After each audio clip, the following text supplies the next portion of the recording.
Existe uma fábrica dentro de você. Ela opera 24 horas por dia, 7 dias por semana, sem feriados, sem descanso. As chaminés expelem uma fumaça densa de ansiedade, as prensas martelam o metal do medo e a linha de montagem. A linha de montagem produz uma única coisa em escala industrial: catástrofes. Catástrofes perfeitamente detalhadas, com som surround, com roteiro, com efeitos especiais capazes de fazer seu coração disparar no meio da noite. Esta é a sua fábrica particular de desastres. Ela fabrica o e-mail de demissão que você nunca recebeu. Ela projeta o acidente de carro no caminho para o trabalho. Ela ensaia a cena da rejeição, do abandono, da humilhação pública. Ela é a arquiteta do seu sofrimento futuro, um futuro que, na esmagadora maioria das vezes, nunca acontece. Você conhece essa fábrica. Você sente o tremor das suas máquinas quando deita a cabeça no travesseiro. Você ouve o apito estridente de um novo lote de produção quando o telefone toca com um número desconhecido. Você é o proprietário, o operário e o único consumidor de tudo o que ela produz. Cada cenário terrível, cada IC paralisante, é um produto criado por você, para você. O resultado é uma vida vivida em estado de alerta, um exílio constante no amanhã, sofrendo por batalhas que só existem no campo de provas da sua imaginação. Você paga o preço de uma tragédia sem que ela jamais ocorra. Paga com sua paz, com seu sono, com sua alegria de estar vivo, aqui e agora. A questão é: e se você pudesse fechar as portas dessa fábrica? E se você tivesse o poder não apenas de parar a linha de montagem, mas de cortar a fonte de energia que a alimenta, desmantelar suas máquinas peça por peça e construir no lugar dela um jardim? Nos próximos minutos, eu não vou te dar um conselho vago ou um pensamento positivo. Eu vou te entregar o manual de operações, o código de desativação desta fábrica de sofrimento. Este não é um vídeo sobre relaxar. É um vídeo sobre retomar o controle. É sobre entender a anatomia do pensamento excessivo e usar uma filosofia forjada no campo de batalha e nos corredores do poder do Império Romano para desarmá-lo de vez. Este é o código estoico para parar de sofrer por desastres que nunca acontecem. Juntos nós vamos entrar nessa fábrica, não como operários, mas como engenheiros de demolição. E ao final desta jornada, o silêncio que você ouvirá não será o silêncio do medo, mas o silêncio da paz. A paz de uma mente que finalmente voltou para casa, para o único lugar onde a vida realmente acontece. O presente. Vamos começar. O diagnóstico do problema que assombra a sua paz é brutalmente simples, mas fundamental para a nossa jornada. O que chamamos de pensamento excessivo não é um defeito de caráter ou um sinal de fraqueza.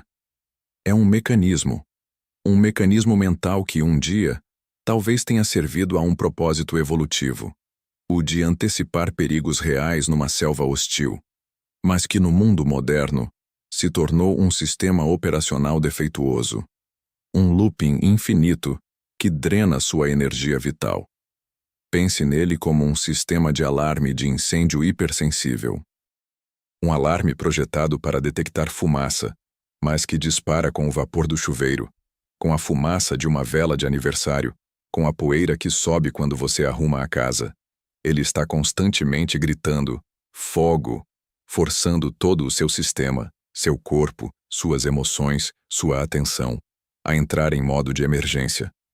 O coração acelera, a respiração fica curta, os músculos se tensionam.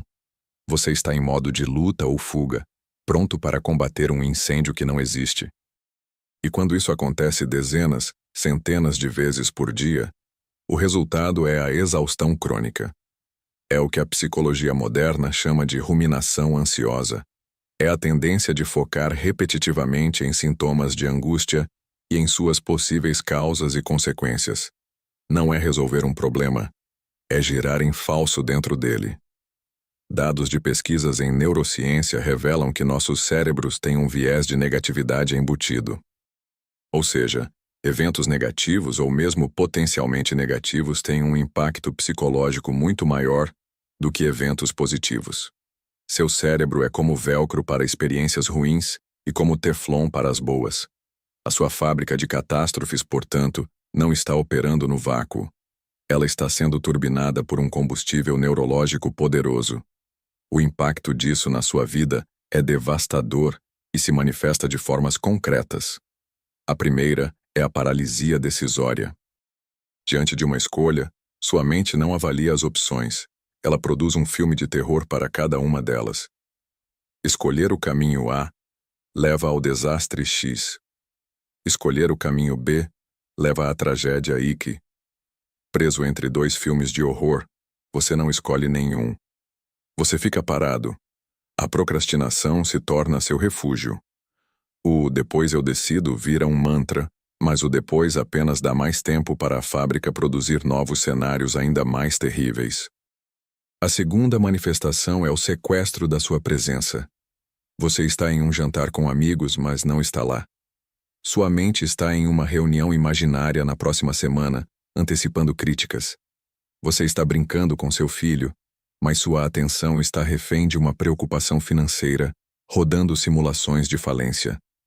Você rouba de si mesmo os únicos momentos de alegria e conexão que realmente existem, trocando-os pela moeda falsa da preocupação. Você se torna um fantasma na sua própria vida. O terceiro impacto é o dreno físico e emocional. Viver em alerta constante tem um custo biológico. Os níveis de cortisol, o hormônio do estresse, permanecem cronicamente elevados, o que pesquisas associam a uma miríade de problemas de saúde, desde a supressão do sistema imunológico até o aumento do risco de doenças cardíacas. Emocionalmente, você vive em uma montanha-russa projetada pelo medo, passando da apreensão para a ansiedade aguda e depois para a apatia da exaustão. A alegria se torna uma visitante rara e tímida, city start.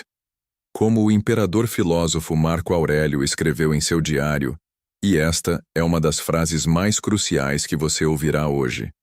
A felicidade da sua vida depende da qualidade dos seus pensamentos. Cite, 1991. Se a sua mente é uma fábrica de desastres, qual será a qualidade da sua vida? O objetivo do código estoico não é te ensinar a ignorar riscos reais. É te dar as ferramentas para recalibrar o seu sistema de alarme.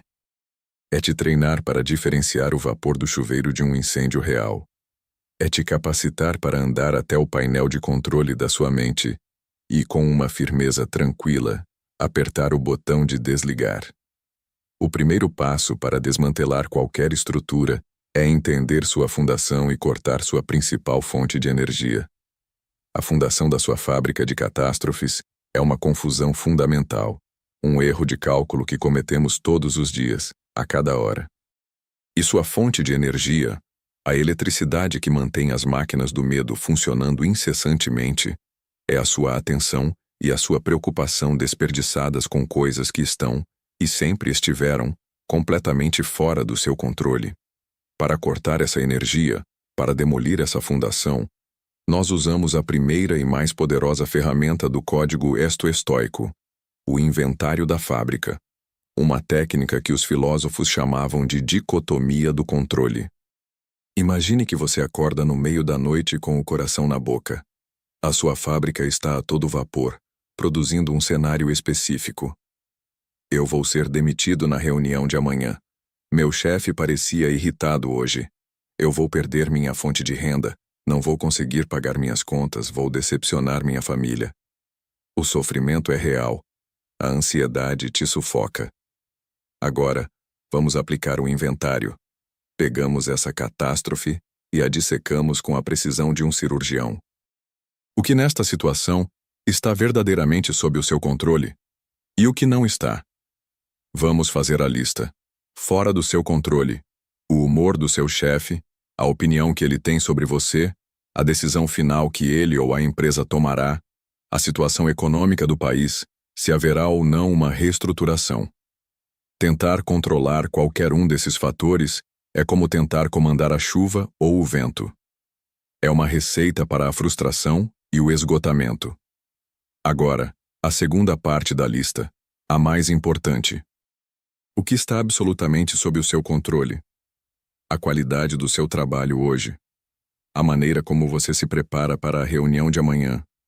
A sua atitude durante a conversa, seja ela qual for. A sua integridade. A forma como você reage à decisão, qualquer que seja ela.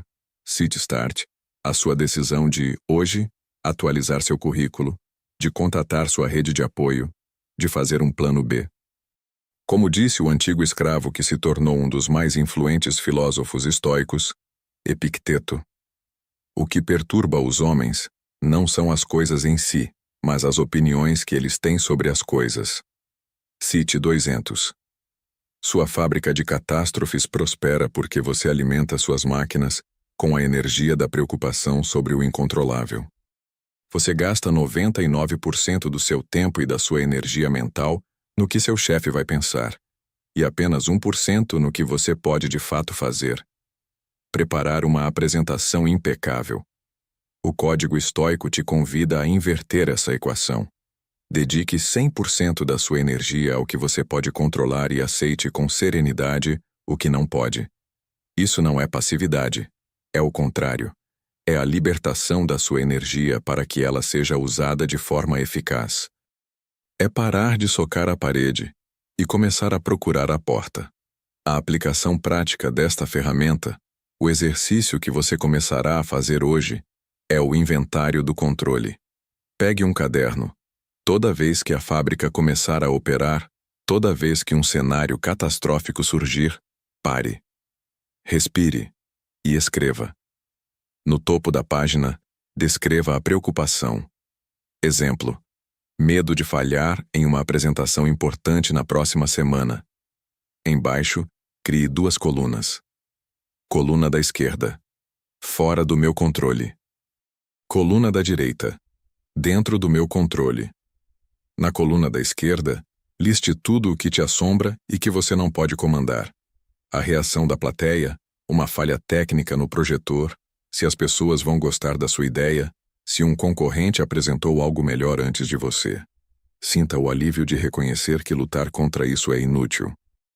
Na coluna da direita, liste as ações, as atitudes, os preparativos que dependem exclusivamente de você.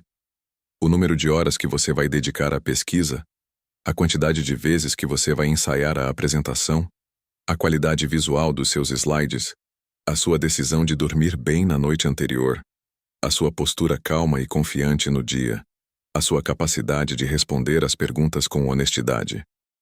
Agora o passo final e mais importante. Rasgue, amasse, queime ou simplesmente risque com força total a coluna da esquerda. Todo o seu foco, toda a sua energia, toda a sua atenção, agora se voltam para a coluna da direita. Esta é a sua arena. Este é o seu campo de batalha. É aqui que a vitória é forjada. A história de James Stockdale, um piloto americano e estoico praticante, ilustra isso de forma extrema.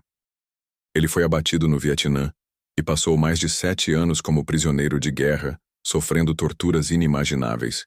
Mais tarde, ele contou que os primeiros a morrerem no cativeiro não foram os feridos, mas os otimistas. Aqueles que diziam, vamos sair no Natal, e o Natal vinha e nada acontecia.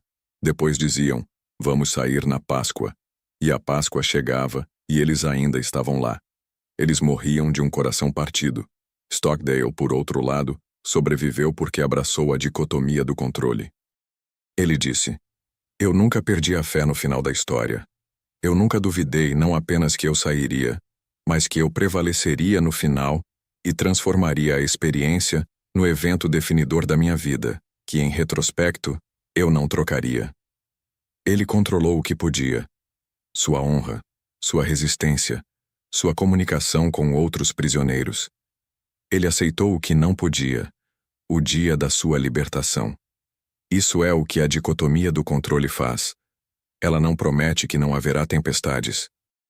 Ela te transforma em um capitão que sabe exatamente como navegar, focando no leme e nas velas, e não na fúria incontrolável do oceano.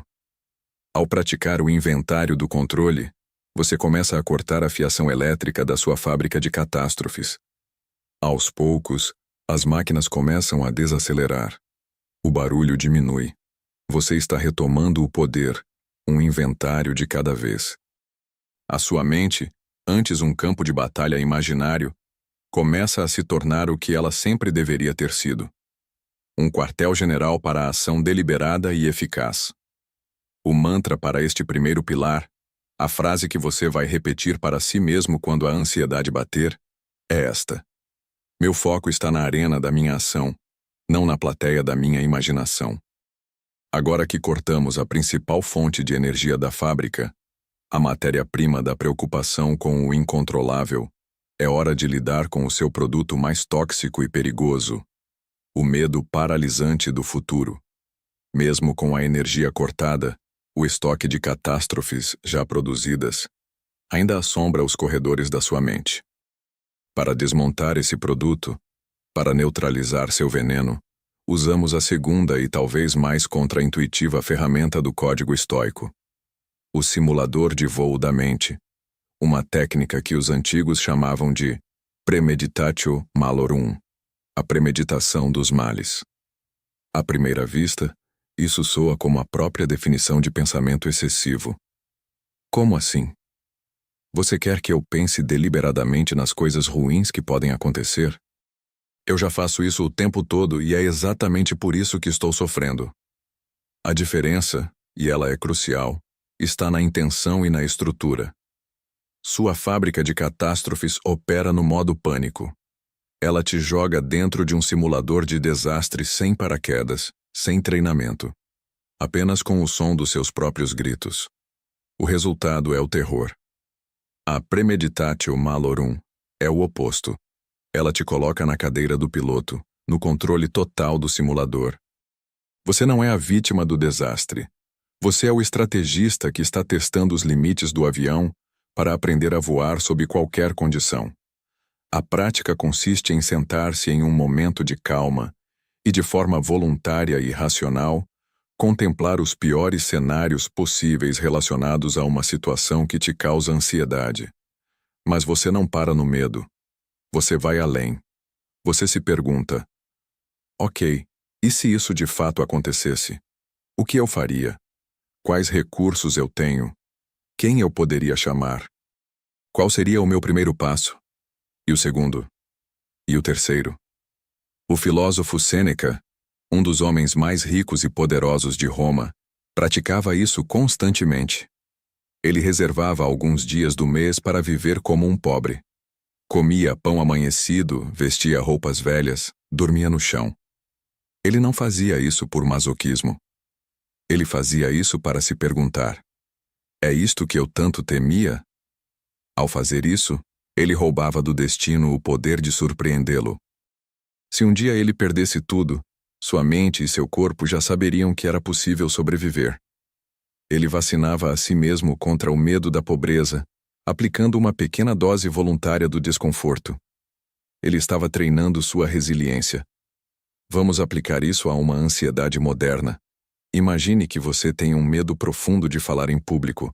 Sua fábrica de catástrofes produz imagens de você no palco, gaguejando, esquecendo o texto, sendo vaiado, sua carreira arruinada. O pânico te impede até de aceitar o convite.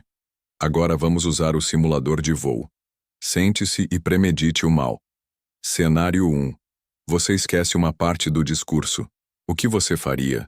Você poderia ter notas de apoio, ação sob seu controle. Você poderia fazer uma pausa, beber água e dizer com um sorriso: vejam só. Até a mente mais preparada pode ter um branco. Onde eu estava? Você poderia transformar o erro em um momento de conexão humana.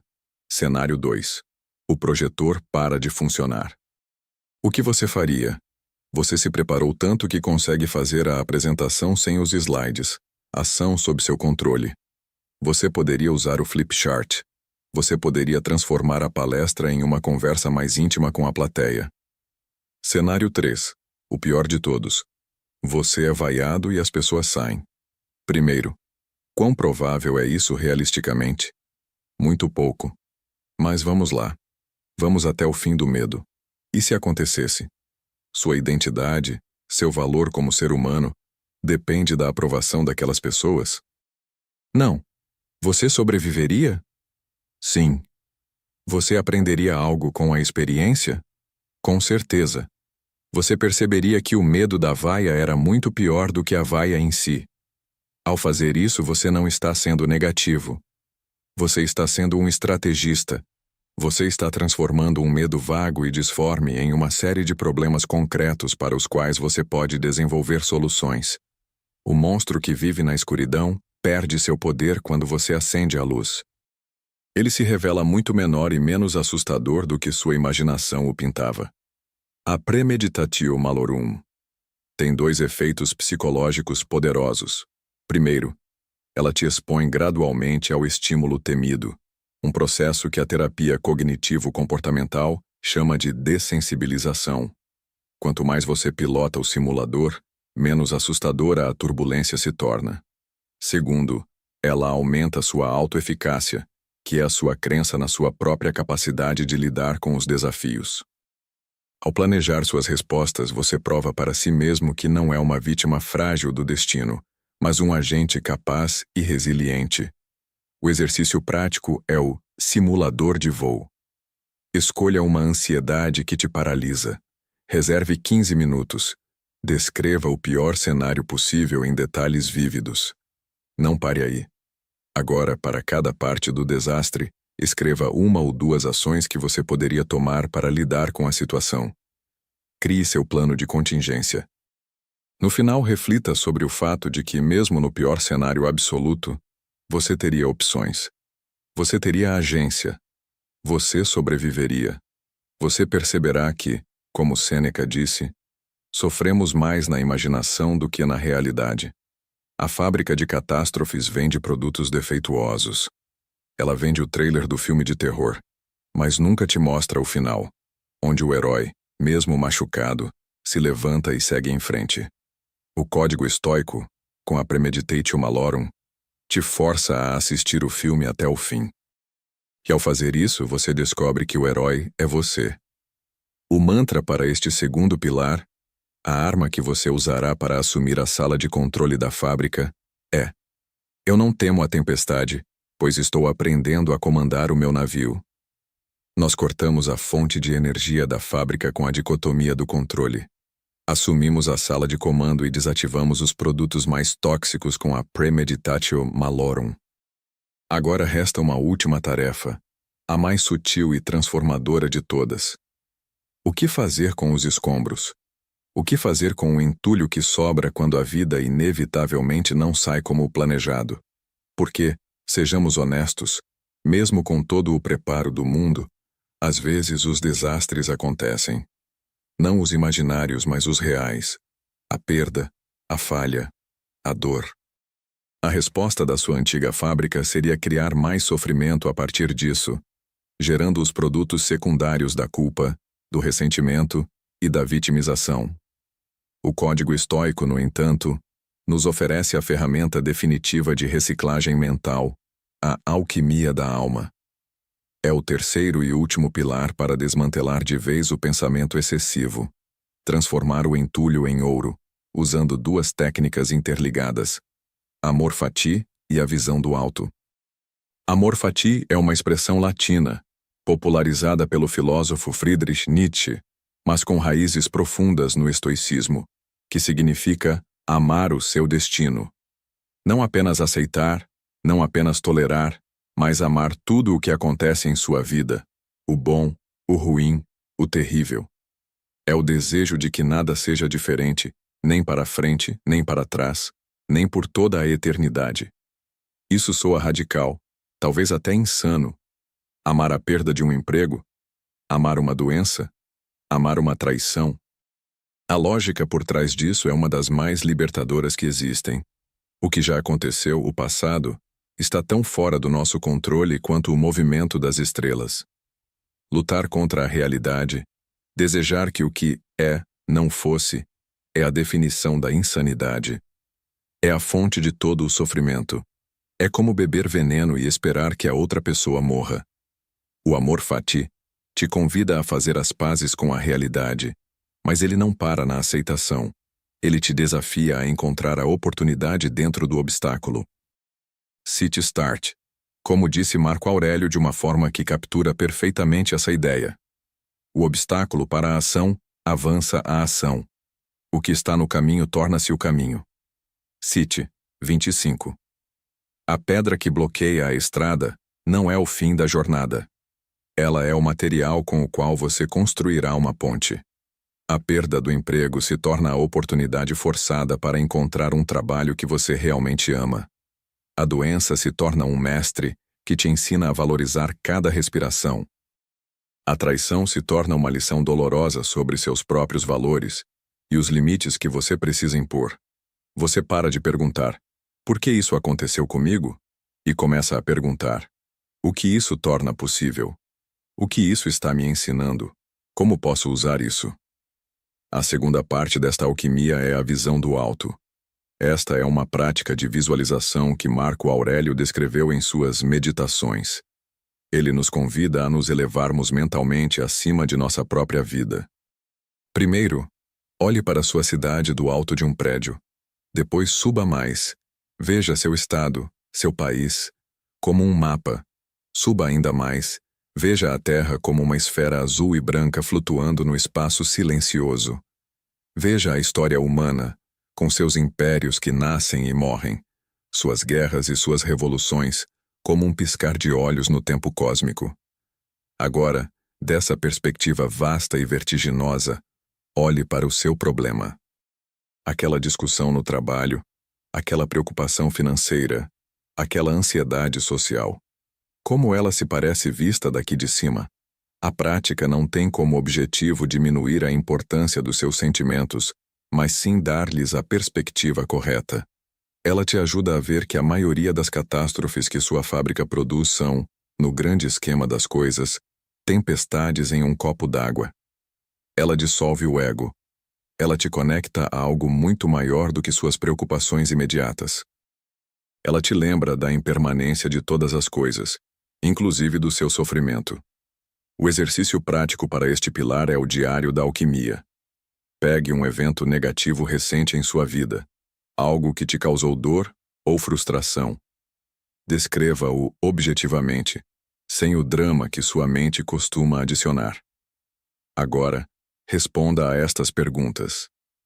1. O que esta situação, por mais indesejada que seja, torna possível agora? Que portas ela abriu, mesmo que tenha fechado outras? 2. Que lição fundamental sobre mim mesmo, sobre os outros ou sobre a vida esta experiência está me oferecendo? 3. Se eu fosse olhar para isso daqui a 10 anos, o que eu provavelmente diria que aprendi ou ganhei com isso? 4. Vendo isso da visão do alto, como um ponto minúsculo na vasta tapeçaria do tempo, qual é a sua verdadeira escala? Este exercício não é uma forma de auto-engano positivo. É um treinamento rigoroso em reframing, em encontrar o benefício oculto. É a prática de transformar o veneno em remédio. É o ato de pegar o entulho e os escombros deixados pela vida e dizer, com isso, construirei algo novo. Com isso, me tornarei mais forte. Viktor Frankl, um psiquiatra que sobreviveu aos campos de concentração nazistas, personificou essa filosofia. Em meio ao horror indescritível, ele observou que os sobreviventes não eram necessariamente os mais fortes fisicamente, mas aqueles que encontravam um sentido em seu sofrimento. City Start, como ele escreveu em sua obra-prima, Em Busca de Sentido. Tudo pode ser tirado de um homem exceto uma coisa, a última das liberdades humanas, escolher sua atitude em qualquer conjunto de circunstâncias, escolher o seu próprio caminho. Cite, 26. Ele e seus companheiros podiam não controlar nada ao seu redor, mas podiam controlar o significado que davam à sua experiência. Eles transformaram o entulho do inferno em um testemunho do espírito humano. Com a prática do amor fati e da visão do alto, você completa o desmantelamento da fábrica. Você não apenas parou a produção de catástrofes futuras, você aprendeu a usar os acidentes do passado e do presente como matéria-prima para a sabedoria e a resiliência. O mantra para este pilar final, a essência da alquimia estoica, é: o que está no caminho é o meu caminho. Eu não fujo do meu destino. Eu o abraço e o transformo. A transformação não é um evento único, um relâmpago que te muda para sempre. É um processo, um resultado que emerge da prática diária das ferramentas que exploramos. Imagine, por um momento, a vida do André, nossa persona, que pode ser você, antes e depois de internalizar o código estoico. O André de antes vivia sob a tirania da sua fábrica de catástrofes. Suas manhãs começavam com uma checagem ansiosa de e-mails, já antecipando uma bomba. O trajeto para o trabalho era uma série de simulações de acidentes. Cada reunião era um tribunal onde ele seria julgado e condenado.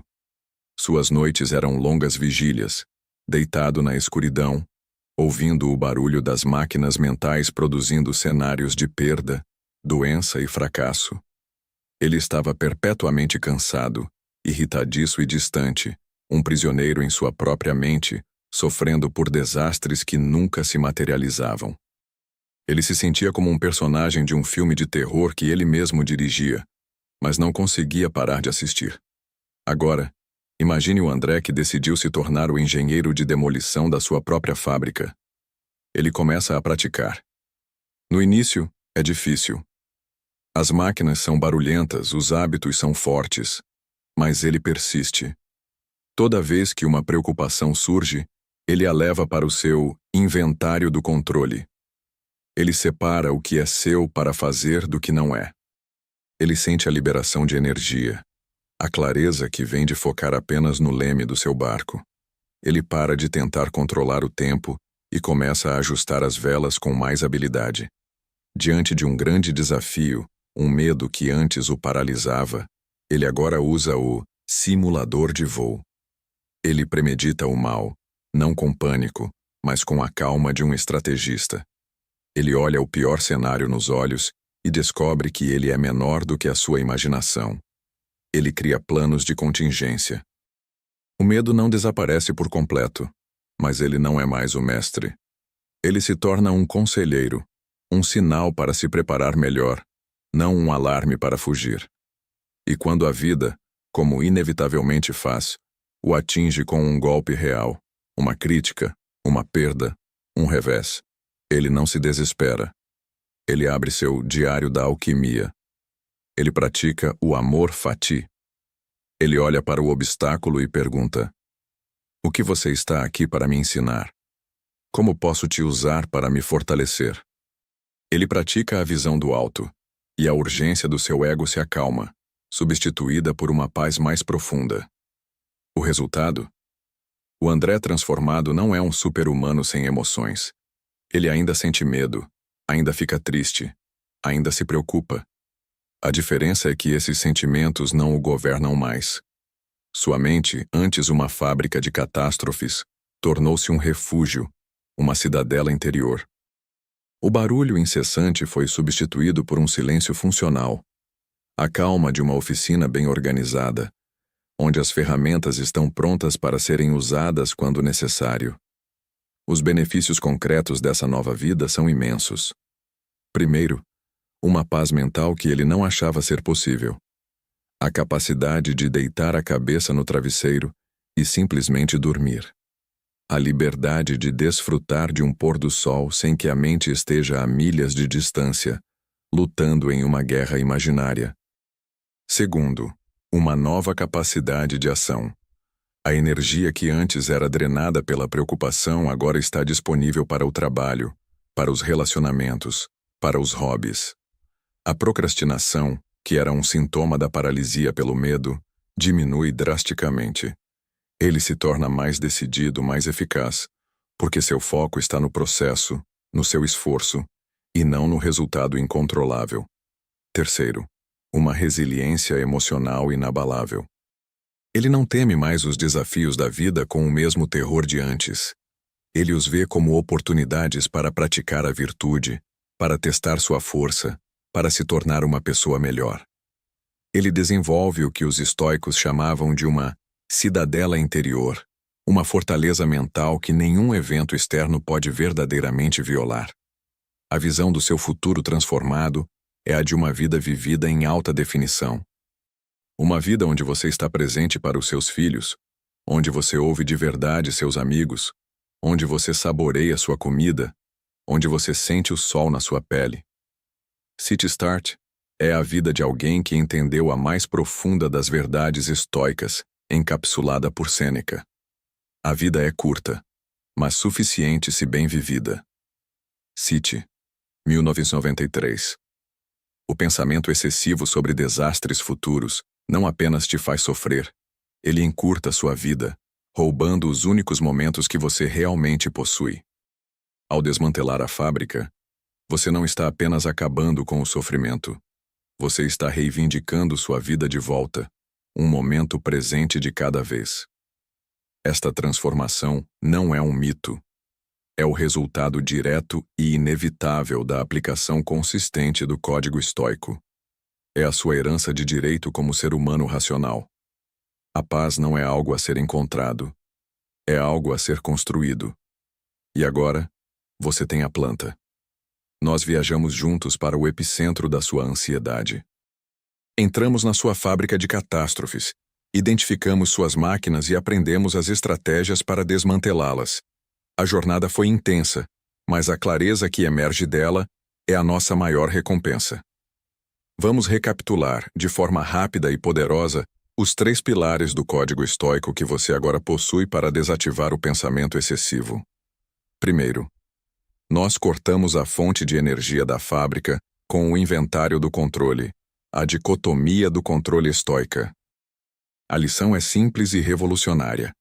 Direcione 100% da sua energia mental e emocional para o que está sob seu controle e cultive uma serena aceitação por tudo o que não está. Pare de lutar contra o vento e comece a ajustar as velas. Seu mantra. Meu foco está na arena da minha ação, não na plateia da minha imaginação.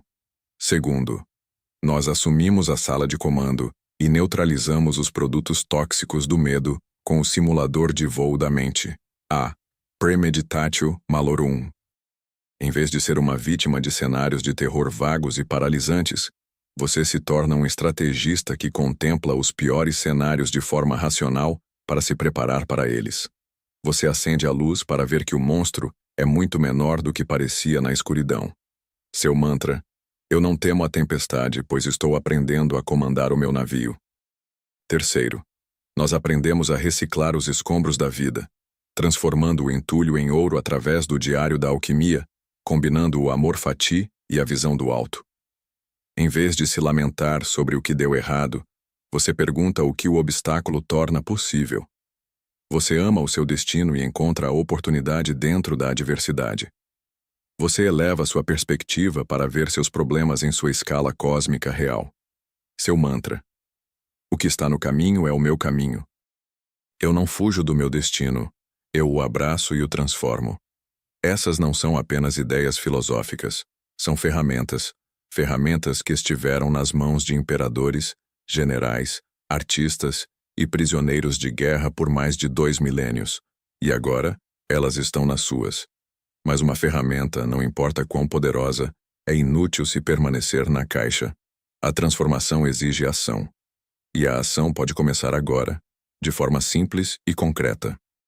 Eu não vou te pedir para mudar sua vida inteira da noite para o dia. Isso seria apenas mais um produto da sua fábrica de catástrofes. O seu primeiro passo, sua única tarefa para hoje, é esta. Pegue uma folha de papel, ou abra um bloco de notas no seu celular, e escolha uma única preocupação que está pesando em sua mente neste exato momento. Apenas uma. E faça o seu primeiro inventário do controle. Desenhe as 2 colunas. Fora do meu controle e dentro do meu controle. Liste os itens em cada uma. E então, tome a decisão consciente de focar toda a sua atenção, pelas próximas 24 horas, em um único item da coluna, dentro do meu controle. É isso. Esse é o começo. Esse pequeno ato de clareza é a primeira marretada na fundação da sua fábrica. Amanhã, você faz de novo, e de novo. City Start.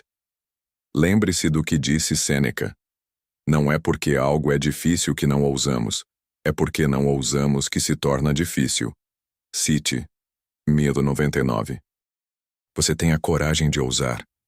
Você tem a capacidade de retomar o controle da sua própria mente. A paz que você busca não está em um futuro livre de problemas, mas em uma mente que sabe como enfrentar os problemas que surgem. A liberdade não é a ausência de muros externos, mas a construção de uma cidadela interior inabalável. Hoje você colocou o primeiro tijolo. Continue construindo. A vida que você deseja viver, uma vida de presença, coragem e paz, está do outro lado do seu medo. E o caminho até ela não é um salto, mas uma série de passos deliberados. Dê o primeiro passo agora. O código estoico está com você. A sua verdadeira vida está te esperando. Fim do roteiro.